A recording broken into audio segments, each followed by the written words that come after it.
Hey guys, Paul Ski here, back with another video. So I'm here in clinic today, as you can see, sitting on the treatment table, and I'm sitting here for a good reason, which I'll show you guys in just a sec. So I'm working in a clinic called Well and Wise, and we're based here in Brisbane, Australia. And at Well and Wise, we do chiro, we do remedial massage, and we also offer psychology and counseling services. So we are an all-in-one health and wellness clinic here in Brisbane, Australia. So today I want to talk about one of my all-time favorite exercises, and it's called the Semi-Supine.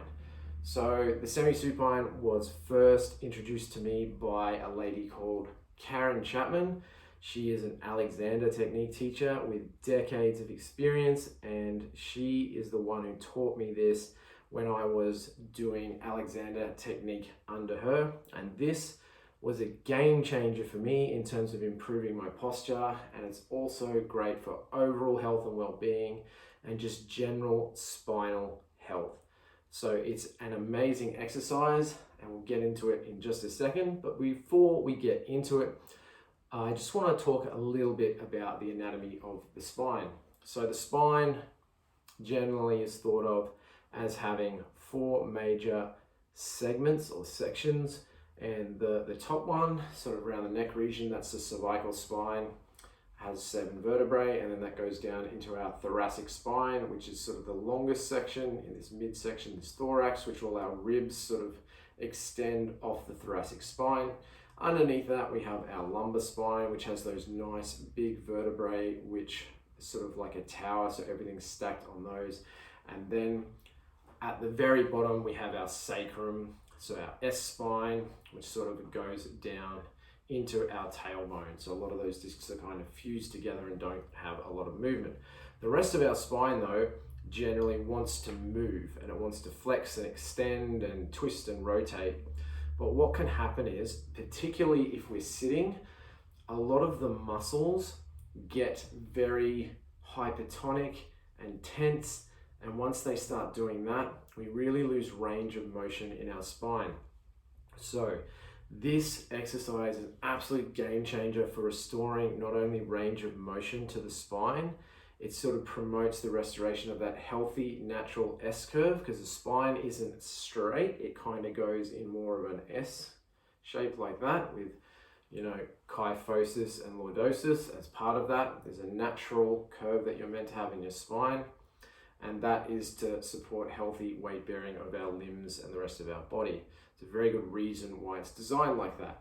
So we really want something that is going to help promote and restore healthy natural S-curve to the spine, and this is the best exercise I've come across that is going to help us do it, and it's super easy to do.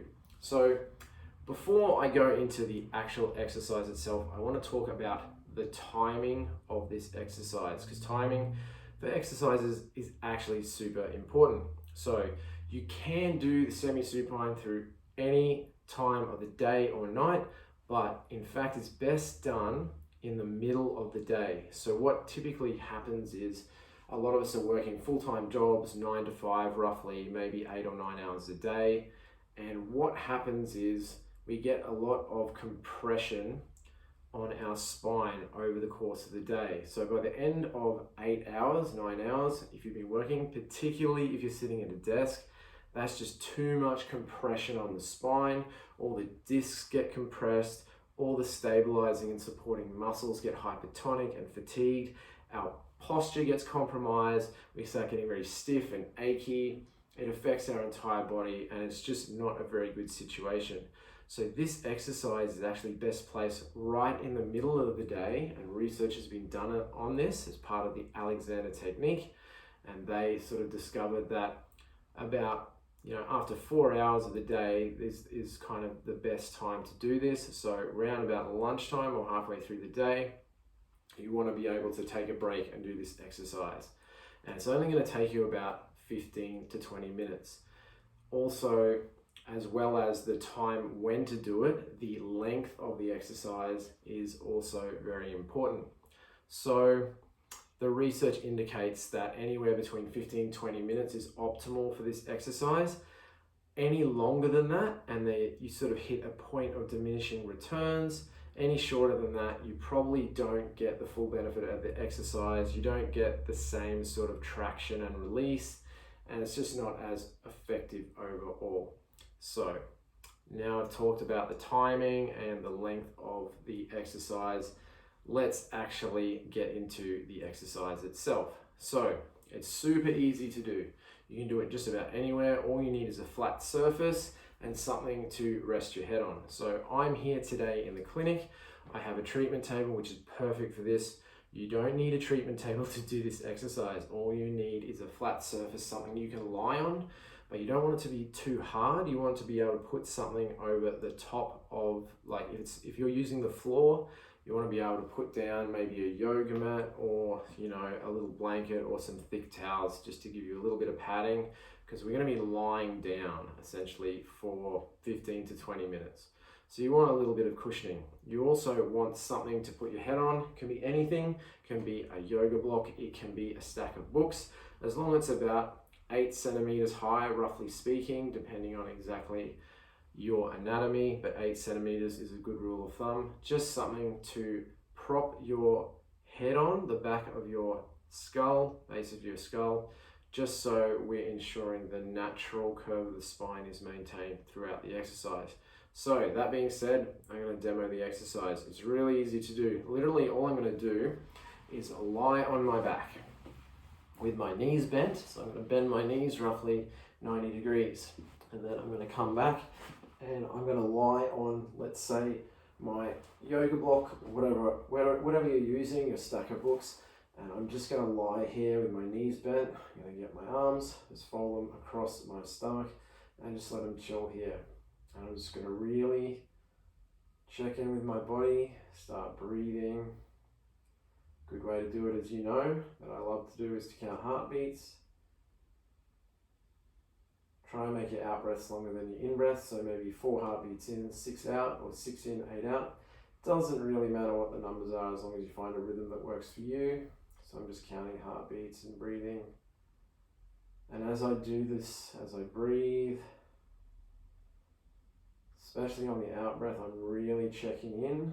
I'm getting my mind inside the muscles all the way along my spine, and I'm just encouraging them to relax and let go. So I'm letting my whole body melt down into the table as I breathe, especially on the out breath. Letting go happens on the out breath.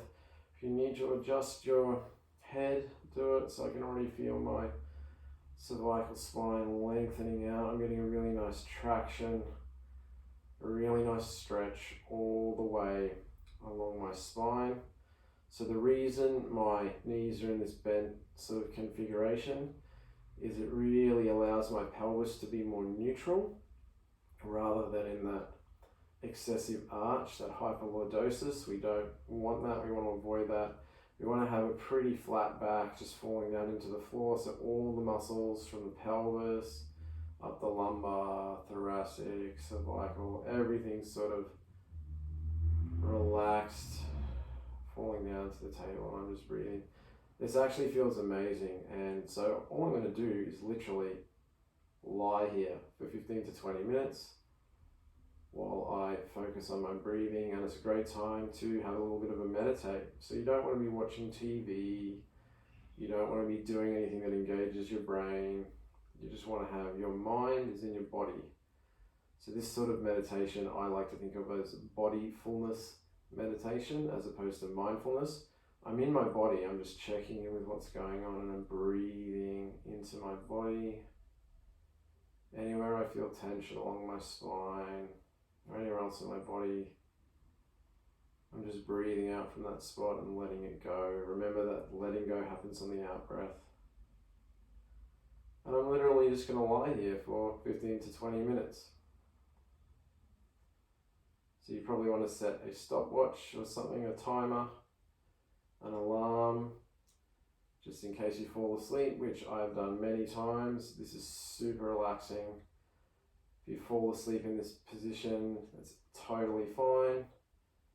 But if you do it in the middle of the day, just remember to set an alarm so you don't get in trouble with your boss and you get back to work on time. But this is a game changer for your spinal health. Can't recommend this one enough, and I'm getting super relaxed just talking about it. So I'm going to come out of this exercise before I start to fall asleep. So there you have it, guys. That is called the semi-supine. I found it from Alexander Technique, but it's been around for a while. It's really easy to do, but don't let the ease and the easiness of this exercise make you think that it's not a game changer. It's incredibly effective, so easy to do, so powerful. It's been absolutely instrumental in changing my posture for the better. I can't recommend this exercise enough. I give this one to my clients all the time. Remember to do the breathing with it. I'm very big on this channel about breathing, and this one goes hand in hand with sort of meditation and breathing. So you want to be aware of your breathing the whole time. You don't want to let your mind wander off into other things. You want to be constantly engaging with all the muscles in your body and just breathing through it all, getting into your body, getting out of your head, and just letting all the stress in your body go and melt down into the floor or the table, and really just restore some natural length back into the spine. If you do this for a week, I guarantee you will feel completely different. It'll be night and day, but this is a great maintenance exercise. Do it every day if you can. I still do this one every day. Absolute game changer. Can't say enough good things about it. Just because it's simple doesn't mean it's not incredibly effective. So I'm going to leave it there today, guys. Thanks for tuning in to another video. And I'm Paul Ski on Paul Ski Remedial Massage. And don't forget, listen to your body and breathe.